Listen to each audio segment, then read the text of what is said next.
morning guys, good afternoon, good evening sa lahat. Welcome to my YouTube channel, Roselski TV. Guys, andito tayo para mag-vlog. Guys, kwentuhan muna tayo habang nagtutupi po ako niyan. And guys, ang dami niyan mga pinalabhan ko yan mga paninda natin dito sa ating yukay. Guys. Pero bago po ang lahat, pakisuportahan po muna ang ama ng Kalingap, Kuya Val Santos Matubang, Ate Eda Vlogs at Kalingap Rob. Ayun guys, ang topic natin ngayon ay yung naging message ni Nanay Hansel itong pagtatanggol niya sa kanyang minamahal na anak na si Lady Beyonce sa mga basher Ayun guys, talagang ito ay karapatan po ito ng isang magulang na ipagtanggol po yung kanyang anak. Guys, lalong-lalo na diyan sa pangbabatikos nang hindi naman nila kakilalang tao, 'di ba guys? Kahit pa ako guys yung nasa sitwasyon ni Nanay Hansel yan din po ang gagawin ko kasi sa tuwing may mababasa tayo na masama tungkol sa ating mga anak ay talagang napakasakit niyan guys. At saka hindi natin masisisi si Nanay Hansel kasi napakatagal nila na nanahimik diyan sa mga basher na yan, di ba guys? Kaya siguro ayun, sumabog na itong si Nanay Hansel at sabi nga niya doon siguro oras na para ipagtanggol naman niya yung kanyang anak yun ay si Lady Beyonce guys. At dito naman sa mga basher do sa mga walang masabi na maganda kay Lady Beyonce ay kilalanin niyo muna yung tao bago niyo pagsalitaan ng kung ano-ano guys. Wala tayong magagawa kung yun yung magiging desisyon ni Lady Beyonce. Sabi nga ni Kalingap Rob, hindi nila pinipilit yung mga angels na kung ano yung ganyan guys, tulad yung may mga love team, hindi nila pinipilit yan kapag umayaw ay di ayaw, di ba guys? Kaya sana ay igalang naman po natin yung mga naging desisyon ng mga angels hindi lang si Beyonce guys hindi lang si Beyonce. Siyempre dapat lahat guys, kung ano yung gusto nila doon lang po tayo sa pagtulong guys. Pero kapag yung ayaw na nila yung ginagawa at nababash na sila ng sobra-sobra guys, yung mga below the belt na sinasabi sa kanilang masasama at lalong-lalo na doon sa kanilang pamilya syempre magdedesisyon po yan na ipatigil muna habang napakainit pa sa mga basher guys. At dito naman tayo kay Kalingap Edo guys huwag tayong mag-alala kay Kalingap Eds guys kasi di ba nung nag-live siya ay sinasabi niya lagi na suportahan natin sila, di ba? Hindi lang si Kalingap Edo sila ang sabi niya, kami guys, suportahan niyo kami kahit anong mangyari. Yun.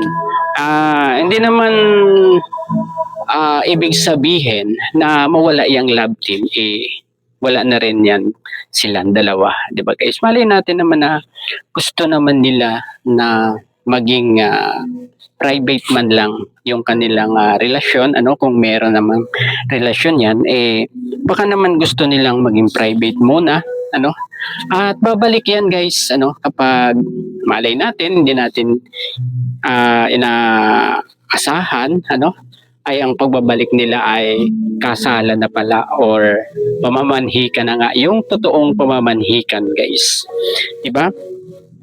Malay naman natin ganun yung mangyari, di ba?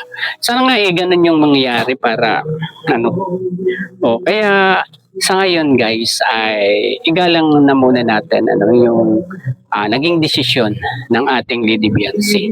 At saka hindi pa naman po yan na final desisyon guys. At parang humingi pa lang siya ng advice kay Kalinga Edo. At sigurado yung may mga advice na si Kalinga Edo kay Lady Beyonce, di ba? Napakinggan naman natin yung mga advice niya doon sa vlog 97, di ba? Na kay Lady Beyonce na lang kung susundin niya yung mga advice ni Kalinga Edo, di ba guys? At yan ang ating aabangan guys sa part 98. Sure yan guys, meron pa yan. Meron pa yung susunod na vlog sa kanilang dalawa. Guys, sure yan, part 98 po yan. Dahil kung mawawala man talaga itong EDSI or ititigil muna ang pagbablog, magkakaroon po yan ng pamamaalam sa mga viewers, di ba? At yun ay ating aabangan dyan, guys. Abangan po natin yun. Talagang madto natin malalaman kung ititigil ba or diretso, ang pagbablog sa EDSI. Sana naman ay hindi matigil guys. Sana umabot man lang kahit 100. Mga 3 vlog pa bago matigil kung ititigil talaga. Diba guys? At talagang ayun, at saka doon naman guys sa mga lutak, sa mga basher, huwag niyong gawing issue yung pagbibiro ni Kalinga Edo. Guys, hindi na kayo nasanay kay Kalinga Edo na ganyan talaga siya mapagbiro at walang control sa mga sinasabi. Huwag naman po kayong ganyan talaga yang si Kalinga Edo. Isa po siyang taong prangka at mas maganda nga yung prangka kasi nalalaman natin kung ano yung talagang gusto niyang sabihin, di ba guys? Ayun guys, sana ay maging kalma lang po tayo, guys. Huwag na nating tularan pa yung mga ginagawa ng mga basher, huwag na nating patulan yan mga yan. May mga reactor po dyan, may mga reactor na magtatanggol po kay Beyonce at sa pamilya at kay Kalinga Edo. Guys, yun ang dapat nating gawin, kalma at wag nang pumatol sa mga basher o mga one-sided na pilit talagang pinaghiwalay itong dalawang ito. At kilala natin din si Kalinga Prab at si Kalinga Edo. Ang isip ko dyan hindi po yan papayag na manalo yung mga basher na yan na sirain itong EDSI.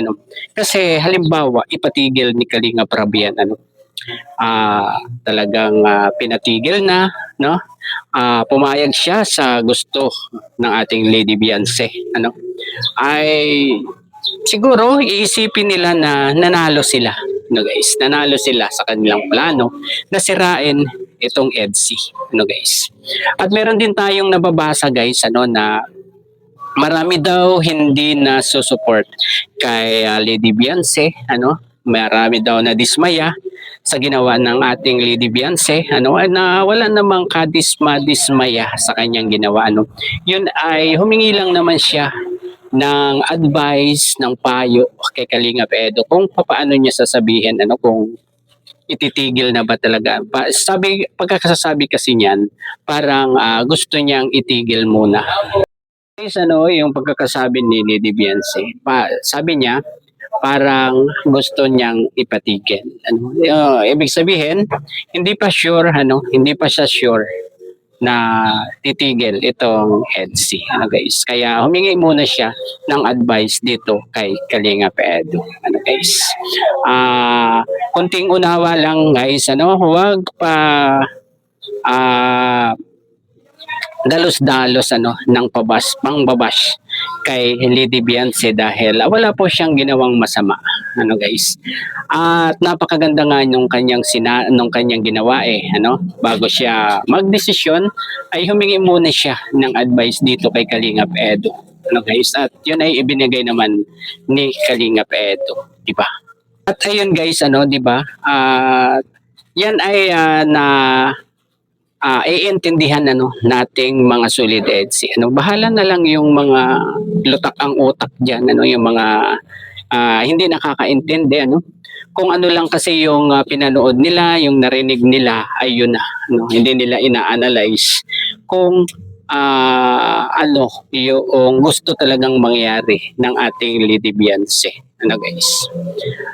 At ayun guys, at hanggang dito na lamang ang ating konting pagre-reaction at pagtutupi ng ating paninda.